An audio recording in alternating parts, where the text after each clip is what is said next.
Hi guys, good afternoon. Welcome to Smart Investor. వరుస 4 రోజుల నష్టాల తర్వాత మార్కెట్ ఇవాళ పటిష్టమైన లాభాల్లో ట్రేడ్ అవుతున్నాయి. నిఫ్టీ 8150 పాయింట్ల దగ్గర ఆల్మోస్ట్ చాలా స్ట్రాంగ్ గా ట్రేడ్ అవుతుందని చెప్పుకోవచ్చు. ఆల్మోస్ట్ ఒక 37 పాయింట్స్ ప్లస్ తో 8146 దగ్గర ట్రేడ్ అవుతుంది. సెన్సెక్స్ కూడా 133 పాయింట్ల లాభంతో 26529 పాయింట్ల దగ్గర ట్రేడ్ అవుతుంది. ప్రధానంగా ఇవాళ క్యాపిటల్ గూడ్స్ అండ్ పవర్ రంగ షేర్స్ లో మంచి కొనుగోళ్ల మద్దతు లభిస్తుంది. బట్ నిఫ్టీలో ఐసీఐసీఐ ఒక రకంగా కొద్దిగా లాగార్డ్ గా ఉన్న నేపథ్యంలో దాని ఇంపాక్ట్ కొద్దిగా మార్కెట్స్ మీద అండ్ స్పెసిఫిక్ గా నిఫ్టీ 50 మీద కనిపిస్తుందని చెప్పుకోవచ్చు. అండ్ ఇవాళ మిడ్ క్యాప్స్ చాలా స్ట్రాంగ్ పర్ఫార్మెన్స్ మనం చూస్తున్నాము. గత కొద్ది రోజులుగా ఇండెక్స్ షేర్స్ లో పెద్దగా మూమెంట్ లేకపోయినప్పటికీ మిడ్ అండ్ స్మాల్ క్యాప్స్ లో మాత్రం చాలా స్ట్రాంగ్ యాక్షన్ కనిపిస్తుంది. అండ్ క్యాట్స్ అండ్ డాగ్స్ అని చెప్పుకునే పెన్నీ స్టాక్స్ కూడా గత కొద్ది రోజులుగా పెరుగుతూ వస్తున్నాయి. అయితే ఇవాళ కొద్దిగా అలాంటి పెన్నీ స్టాక్స్ లో ప్రాఫిట్ బుకింగ్ మనకు కనిపిస్తుంది. స్పెసిఫిక్ గా ఇవాళ కొన్ని రంగ షేర్స్ లో చాలా స్ట్రాంగ్ గెయిన్స్ అండ్ మొమెంటం మనం చూస్తున్నాము. స్పెసిఫిక్ గా ఇవాళ స్టేట్ బ్యాంక్ గ్రూప్ షేర్స్ చూసుకున్నట్టయితే చాలా స్ట్రాంగ్ గెయిన్స్ ఆల్మోస్ట్ ఒక 12 నుంచి 15% వరకు మనం పెరగడం గమనించవచ్చు. ఎందుకంటే స్టేట్ బ్యాంక్ ఆఫ్ ఇండియాలో 5 అనుబంధ బ్యాంకుల విలీనానికి సంబంధించి ఇవాళ కేంద్ర కేబినెట్ ఆమోదం తెలిపే అవకాశం ఉంది అని చెప్పి వస్తున్న వార్తలతో స్టేట్ బ్యాంక్ గ్రూప్ షేర్స్ అయినా state bank of Bikaner Jaipur, state bank of Travancore, state bank of Mysore లాంటి షేర్స్ 12 నుంచి 15% వరకు పెరిగాయి. అనుబంధ బ్యాంకులైన state bank of Patiala, state bank of Hyderabad తో సహా భారతీయ మహిళా బ్యాంకును కూడా స్టేట్ బ్యాంక్ ఆఫ్ ఇండియాలో విలీనం చేయొచ్చు.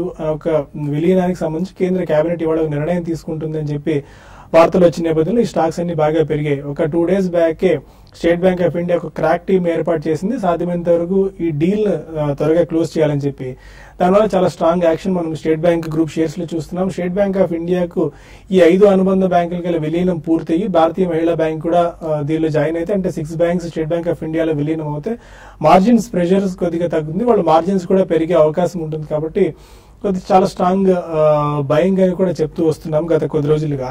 అండ్ ఏవియేషన్ స్టాక్స్ చూసుకున్నట్టయితే ఇవాళ ఏవియేషన్ పాలసీకి కేంద్ర కేబినెట్ ఆమోదం తెలిపింది.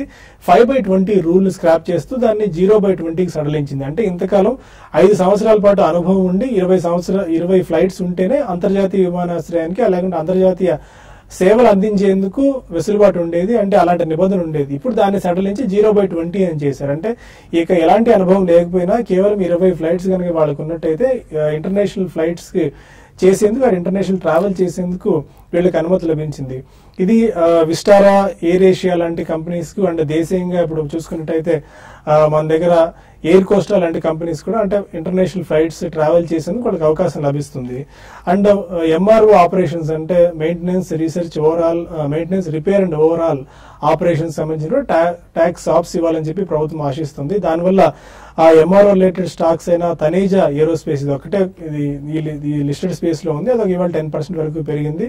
మిగిలిన జెట్ ఎయిర్వేస్ కానివ్వండి, ఇండిగో, స్పైస్ జెట్ ఈ స్టాక్స్ అన్ని కూడా 2 నుంచి 6% వరకు మనం పెరగడాన్ని గమనించవచ్చు.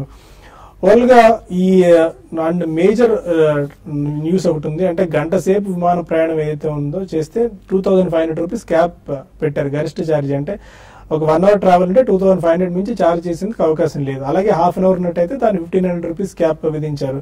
ఇది ఎలా టర్న్అవుట్ కాబోతోంది, కాంపిటీషన్ ఏమన్నా ఇంటెన్స్ గా పెరిగి సామాన్యులకు మేలు చేకూరుతుందా అన్న అంశాలతో పాటు మరిన్ని విషయాలు మనతో మాట్లాడేందుకు టర్బో మెగా ఎయిర్లైన్స్ ఎండి ఉమేష్ టెలిఫోన్ లైన్ లో ఉన్నారు.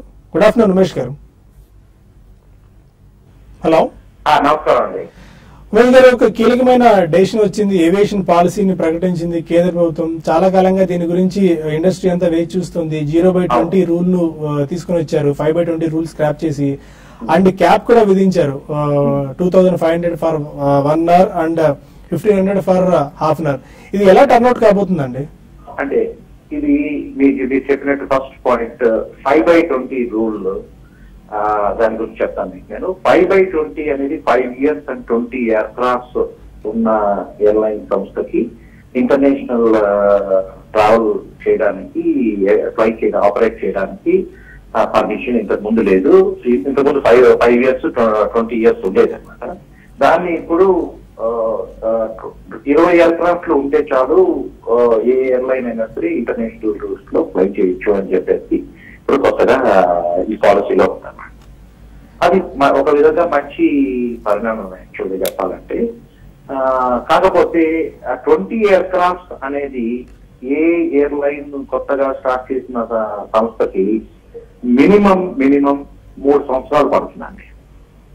ఎయిర్లైన్ అంటే ఎయిర్క్రాఫ్ట్ తీసుకొని రావడం ఒకటే కాదండి, నెంబర్ 2 వచ్చేసి దానికి పైలట్స్ కావాల్సిన పైలట్స్ తీసుకోవడం, ఇన్ఫ్రాస్ట్రక్చర్, సేఫ్టీ, ట్రైనింగ్, దానికి తగినట్టుగా రూట్స్ తీసుకొని దాని వైబిలిటీలోకి రావాలి. మన ఇంటర్నేషనల్ ట్రావెల్ వెళ్ళడానికే మనం 20 ఎయిర్క్రాఫ్ట్ తీసుకురాలేం కాబట్టి ఫస్ట్ 20 ఎయిర్క్రాఫ్ట్ ని ఆపరేషన్ లో తీసుకొచ్చి వైబిలిటీలో తీసుకురావడానికి మినిమం 3 years పడుతుంది.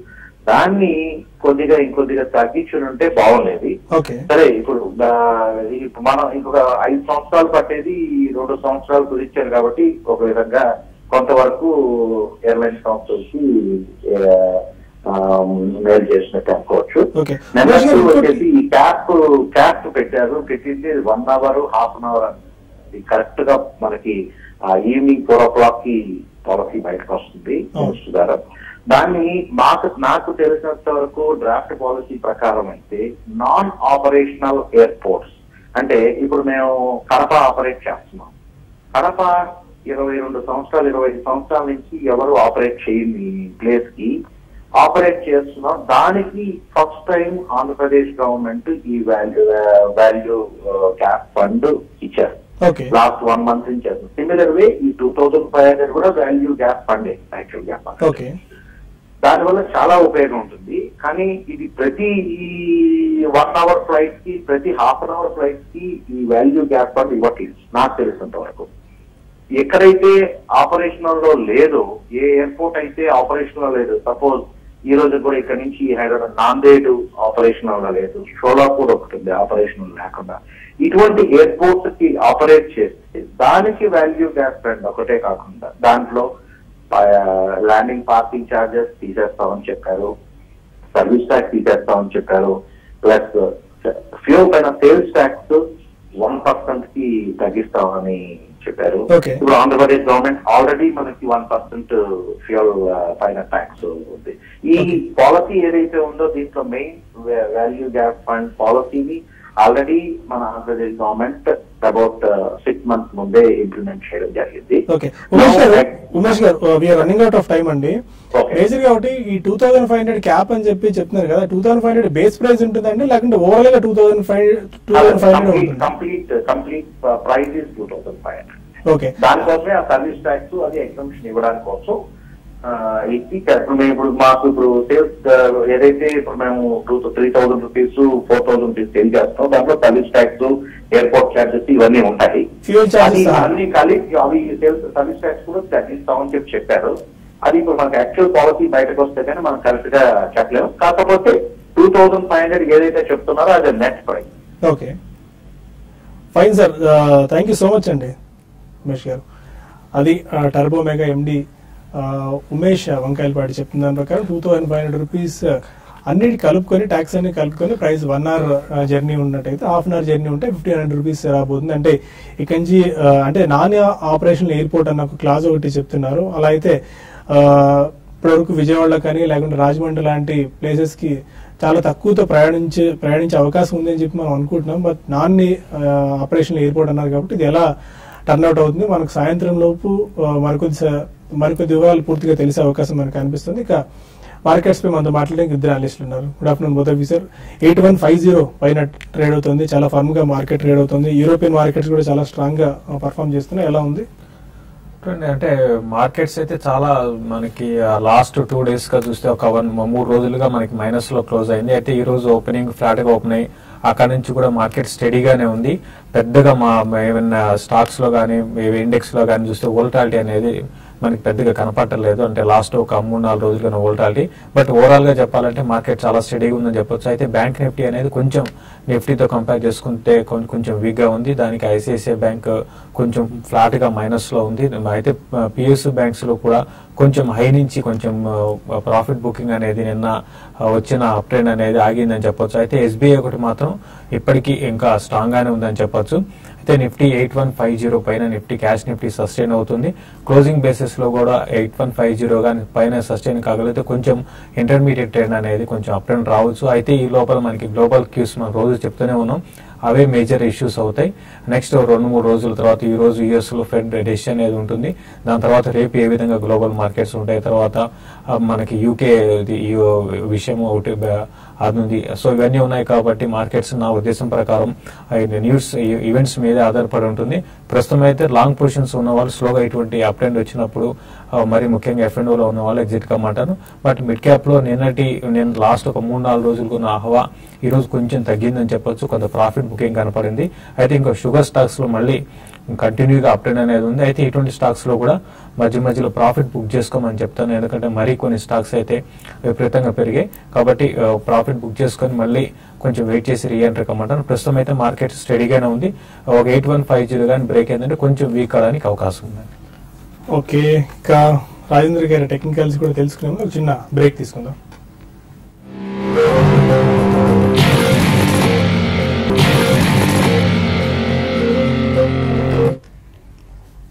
Welcome back to smart investor. Direct గా కాల్సే తీసుకుందాం రాజేందర్ గారు. విజయవాడ నుంచి కృష్ణ ఫస్ట్ కాలర్.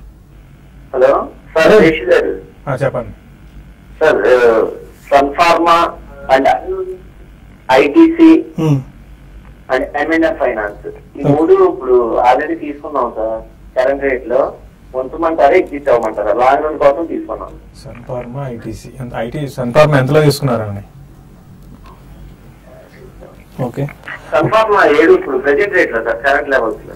అండి సన్ ఫార్మా ఒకటి అండి కంటిన్యూగా మనం చూస్తున్నాం. రిజల్ట్ ఒకటి ప్లస్ ఓవరాల్ గా ఫార్మా సెక్టర్ అన్ని కూడా ఒక అప్ ట్రెండ్ అనేది ఆగిపోయిందని చెప్పొచ్చు అండి. అయితే ఇప్పుడు నెక్స్ట్ ఒక 6 to 8 months ఇంకా ఇది కన్సాలిడేషన్ లో ఉంటుంది.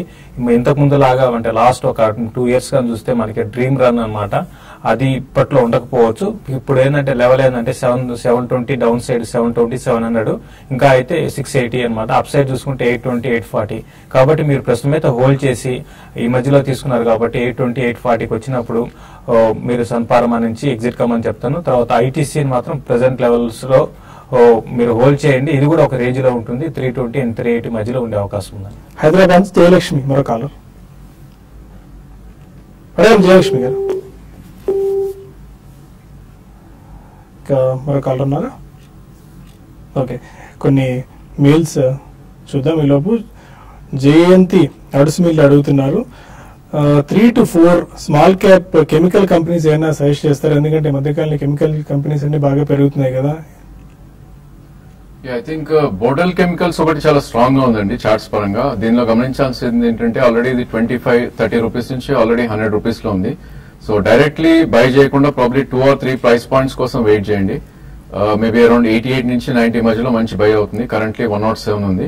1 to 1.5 year ఉంటే 140 to 150 దాకా వెళ్లే ఛాన్స్ ఉంది. అదేవిధంగా సుదర్శన్ కెమికల్ ఏదైతే మొన్ననే బ్రేక్అవుట్ రావడం చూసాం చార్ట్స్ పరంగా, కరెంట్లీ అరౌండ్ 178, 180 ఉంది. అండ్ 136 to 140 అనేది చాలా స్ట్రాంగ్ సపోర్ట్ జోన్. సో ఏమాత్రం కరెక్షన్ వచ్చినా కూడా ఈ రెండు స్టాక్స్ మీరు పిక్ చేయండి. Maybe for 30 to 40% returns in 1 to 1.5 year. Jayalakshmi మళ్ళీ కాల్ వచ్చారండి. అదే జయలక్ష్మి గారు. Jeevan finance, Bajaj finance okay, కొనాలి ఉంది. మీరు ఏది సజెస్ట్ చేస్తారో చెప్పండి. ఉజ్జీవన్ ఫైనాన్షియల్ అంటే రీసెంట్ గా లిస్ట్ అయిన కంపెనీ అండి. దీంట్లో ఏంటంటే కొంచెం యాక్టివిటీ అనేది మొదట్లో వచ్చింది కాబట్టి చాలా హెవీ యాక్టివిటీ అనేది వాల్యూమ్స్ పరంగా ఉంటుంది. బట్ కొంచెం ఎక్స్పెన్సివ్ స్టాక్ అండి మీరు. కాబట్టి మీరు ప్రస్తుతం ఏంటంటే మీరు దీన్ని ఆల్రెడీ ఇన్వెస్ట్ చేస్తుంటే ఓకే, కానీ ఫ్రెష్ గా బై చేయాలంటే మాత్రం వద్దని చెప్తానండి. కరెక్షన్స్ లో మీరు బై చేయమని చెప్తాను. 360 ఆ లెవెల్ దాకా రావడానికి అవకాశం ఉంది కరెక్షన్ ఒకవేళ స్టార్ట్ అయితే. దీనికన్నా బజాజ్ ఫైనాన్షియల్ మీరు బై చేసుకోమని చెప్తాను. ఈ రెండు కూడా మంచి స్టాక్సే.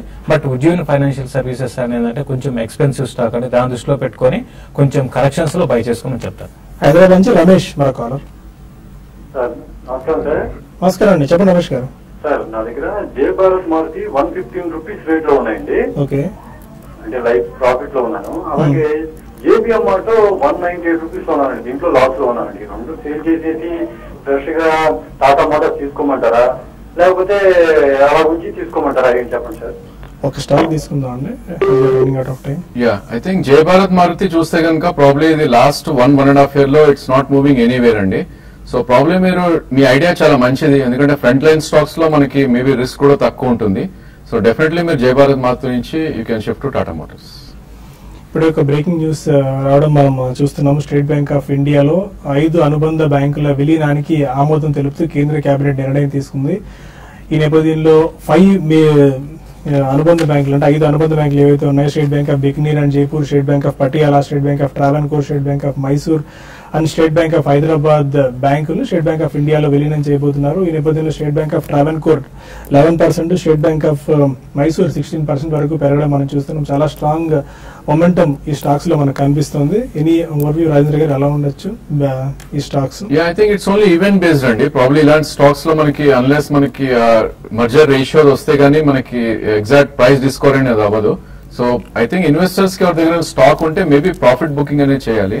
ఎందుకంటే ఎస్బీఐ కూడా అంత స్ట్రాంగ్ గా లేదు చార్ట్స్ పరంగా. మేబీ ఈవెంట్ వల్ల ఇంకొక 10-15% పెరిగినప్పటికీ కూడా probably I think we should book profits in these stocks. Okay sir, strong gains ఈ అనుబంధ బ్యాంకులో మనం చూస్తున్నాం. ఎలా టర్న్అవుట్ అవుతుంది మనకి? ఈవినింగ్ లోపు కేంద్ర కేబినెట్ సమావేశం అయిపోయిన తర్వాత 3 to 4 o'clock కి ఆర్థిక మంత్రి గాని వీళ్ళు వచ్చి బయటకు వచ్చి చెప్తారు మర్జర్ కి సంబంధించి. అప్పుడు ఒక క్లారిటీ రావచ్చు మనకి. కొన్ని మెయిల్స్ చూద్దాం. సుబ్రహ్మణ్యం గుప్తా అడుగుతున్నారు, ఫిలిప్ కార్బన్ షార్ట్ టర్మ్ గురించి తీసుకున్నారు, 135 రూపీస్ లో hold or exit? Philips carbon చూస్తే కనుక ప్రాబ్లీ ఈ రోజు మనం 7% పెరగటం చూసామండి. అండ్ ఆల్మోస్ట్ లాస్ట్ 5 days లో 160 నుంచి 149, 150 దాకా పెరగటం చూసాం. సో షార్ట్ టర్మ్ అంటున్నారు కాబట్టి డెఫినెట్లీ 50% మీరు ప్రాఫిట్ బుక్ చేయండి. అండ్ బ్యాలెన్స్ 129 దగ్గర స్టాప్ లాస్ పెట్టి ఏమాత్రం ఇది 158, 160 వస్తే బ్యాలెన్స్ కూడా ఎగ్జిట్ అయిపోతుంది. లక్ష్మి అడుగుతున్నారు, ఐసిఐసిఐ 324 లో, స్టేట్ బ్యాంక్ ఆఫ్ ఇండియా 273, చాలా హై ప్రైజ్ తీసుకున్నారు, ఎగ్జిట్ ఆర్ వెయిట్? ఇప్పుడే మనం ఎస్బీఐ గురించి అనుకుంటున్నామండి, వెయిట్ చేయండి. ఎస్బీఐ రీసెంట్ గా చూస్తే 170 నుంచి నాన్ స్టాప్ గా వచ్చింది, అప్ ట్రెండ్ వచ్చింది. అయితే ఇది 220 దగ్గర ఆగడానికి అవకాశం ఉందండి. 220 నుంచి మళ్ళీ ఒక రివర్స్ లో వస్తుంది. అయితే ఈసారి కరెక్షన్స్ లో మీరు ఎస్బీఐ, ఐసిఐసిఐ రెండు కూడా యావరేజ్ చేసుకోండి. లాంగ్ టర్మ్ కి రెండు కూడా మంచి బెట్స్ అండి. నరేష్ కుమార్ అడుగుతున్నారు, సిప్లా జూన్ ఫ్యూచర్ 490 రూపీస్ లో తీసుకున్నారు, ఏ లెవెల్ ఎగ్జిట్ అవ్వచ్చు? ఐ థింక్ సిప్లా మనం గ్యాప్ ఫార్మేషన్ అనేది చూసామండి. 24th May రోజు around gap formation, maybe results వల్ల డౌన్వర్డ్ గ్యాప్ చూసాం. సో 495 దగ్గర ఒక కీ రెసిస్టెన్స్ ఉండే అవకాశం ఉంది. మేబీ 495 దాటిందంటే నెక్స్ట్ రెసిస్టెన్స్ అనేది అరౌండ్ 506. ఆ 2 price points లో మీరు ఎగ్జిట్ అవ్వండి. ఉన్న పొజిషన్ మాత్రం 20-day మూవింగ్ యావరేజ్ 478 కింద స్టాప్ లాస్ పెట్టుకోండి. కమల్ అడుగుతున్నారు, వెస్ట్ కోస్ట్ పేపర్ 88 రూపీస్ లో తీసుకున్నారు, ఏం చేయొచ్చు for short term? West Coast paper west Coast paper అయితే షార్ట్ టర్మ్ కి మీరు హోల్డ్ చేయొచ్చండి. అయితే రీసెంట్ గా మనం చూస్తున్నాము మిడ్ క్యాప్ లో ఒక కంటిన్యూగా అప్ ట్రెండ్ అనేది చూసాము. కాబట్టి ఆ రిస్క్ అనేది ఉంటుంది. మార్కెట్ లో ఇక్కడ నుంచి ఒక లెవెల్ గాని కట్ అయితే కొంచెం ఈ స్టాక్స్ అన్ని కూడా వీక్ అయ్యే అవకాశం ఉంది. ప్రస్తుతం అయితే పేపర్ స్టాక్స్ అన్ని కూడా చాలా స్ట్రాంగ్ గా అప్ ట్రెండ్ లో ఉన్నాయి. ప్లస్ ప్రైసెస్ కూడా, పేపర్ ప్రైసెస్ కూడా బాగా పెరుగుతున్నాయండి. దాని దృష్టిలో పెట్టుకొని ఇంకా హోల్డ్ చేయండి. నెక్స్ట్ ఈ టార్గెట్ చెప్పాలంటే 88 and 90 లెవెల్స్ దాకా రావచ్చు. ఓకే, సూర్యనారాయణ అడుగుతున్నారు, axis bank 530 strike price 530 call option తీసుకున్నారు, 19 రూపీస్ 80 పైసలో, ప్రస్తుతం 12 రూపీస్ 50 పైస్ దగ్గర ఉంది, hold or exit? Axis bank call option 530. Private banks లో కొద్దిగా వీక్ గా ట్రేడ్ అవుతున్న స్టాక్ అండి ఇది. మీరు ఉన్న పొజిషన్ ని స్టాప్ లాస్ పెట్టుకోండి. 518 కింద క్లోజింగ్ బేసిస్ స్టాప్ లాస్ పెట్టి హోల్డ్ చేయండి. ఏమాత్రం ర్యాలీ వచ్చేది 528 నుంచి 532 మధ్యలోకి వస్తే అక్కడ మీ ఆప్షన్ ఎగ్జిట్ అయిపోయింది. ఓకే, చైతన్య పోతుని అడుగుతున్నారు, ఎన్సీసీ 74 రూపీస్ లో తీసుకున్నారు, షార్ట్ టర్మ్ రేంజ్? చూడండి, ఎన్సీసీకి ఇది 72 దగ్గర చాలా స్ట్రాంగ్ సపోర్ట్ ఉందండి. తర్వాత నెక్స్ట్ ఇది మనకి అప్ ట్రెండ్ గానీ లాస్ట్ కొన్ని రోజులుగా ఉన్న కన్సాలేషన్ నుంచి ఒక అప్ ట్రెండ్ కి వచ్చింది. ఈ అప్ ట్రెండ్ కొనసాగి 84-85 దాకా రావచ్చు. మీరు స్టాప్ లాస్ 72 దగ్గర పెట్టుకోండి. Okay, still state bank of ఇండియాలో అనుబంధ బ్యాంకుల విలీనం వార్త వెలువడగానే కేబినెట్ ఆమోదం తెలిపింది అని చెప్పి స్టేట్ బ్యాంక్ ఆఫ్ మైసూర్ 19% వరకు పెరిగింది, and state bank of Travancore 15% వరకు పెరిగింది, స్టేట్ బ్యాంక్ ఆఫ్ జైపూర్ 15% వరకు పెరగడం చూస్తున్నాము. ఇన్ని క్లోజింగ్ ట్రేడింగ్ రిమార్క్స్ 8150 పైన మార్కెట్ చాలా స్ట్రాంగ్ గా ట్రేడ్ అవుతుంది, 44 పాయింట్స్ ప్లస్ లో. ఐ థింక్ 8162 మనం కొన్ని రోజులుగా గ్యాప్ ఫార్మేషన్ అనుకున్నాం. ఆ గ్యాప్ ఫిల్ అవుతే ప్రాబ్లీ అక్కడి నుంచి అప్ మూవ్ వెళ్ళే ఛాన్స్ ఉంది. ఏదైనప్పటికీ కన్సాలిడేషన్ లో ఉన్న మార్కెట్ ఇది. మేబీ 8160 నుంచి 8068 దాకా వెళ్లే అవకాశం ఎక్కువ ఉంది. స్టేట్ బ్యాంక్ ఆఫ్ ఇండియా ఎలా ఉంటుంది అంటారు ఇప్పుడు? స్టేట్ బ్యాంక్ ఆఫ్ ఇండియా ఇప్పుడే మనకి డే హైస్ కి మనకి టచ్ అవుతుందండి. అంటే 220 దాకా పెరగొచ్చు. అయితే ఇప్పుడు ఇమీడియట్ గా ఈ రోజే పెరుగుతుందని చెప్పలేం, బట్ ఓవరాల్ గా 220 దగ్గర రెసిస్టెన్స్ ఫేస్ చేయొచ్చు. ప్లస్ ఇదంతా ఏంటంటే న్యూస్ బేస్డ్, కాబట్టి న్యూస్ బేస్డ్ వచ్చినప్పుడు ఏంటంటే జనరల్ గా లోయర్ లెవెల్ లో బై చేసుకున్న వాళ్ళు ఈ లెవెల్ ఒకసారి ప్రాఫిట్ బుక్ చేసుకొని, అంటే ఫ్యూచర్స్ లో బై చేసుకునే వాళ్ళు ప్రాఫిట్ బుక్ చేసుకోవడం మంచిది. Fine, thank you very much both of you sir. ఇది ఇవాల్టి స్మార్ట్ ఇన్వెస్టర్. రేపటి బిజినెస్ బ్రేక్ఫాస్ట్ మళ్ళీ కలుద్దాం. Stay with us.